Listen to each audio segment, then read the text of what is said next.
قف قليلا ثم تأمل ما تحمله هذه الكلمة من المعاني العظيمة والاعتصام الجليل بمن يمينه ملأى لا يغيضها شيء سحاء الليل والنهار.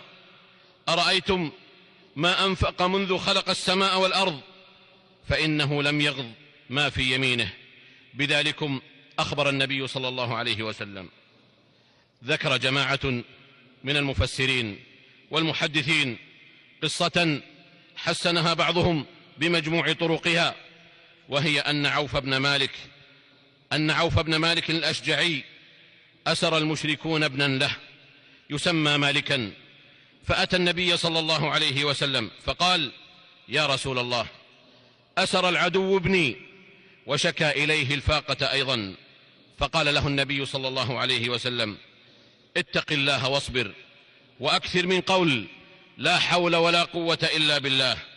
ففعل الرجل ذلك، فبينما هو في بيته إذ أتاه ابنه وقد غفل عنه العدو، فأصاب إبلا فغنمها وجاء بها إلى أبيه.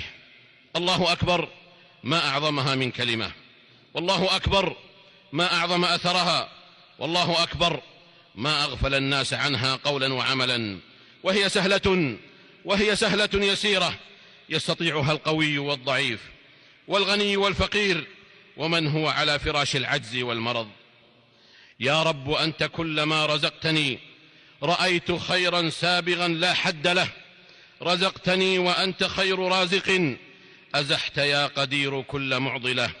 تطوف بي مضايق أخالها لا تنتهي فتنتهي بالحوقلة، يأتي إليك المستجير ماشيا وأنت يا ذا الجود تأتي هرولة.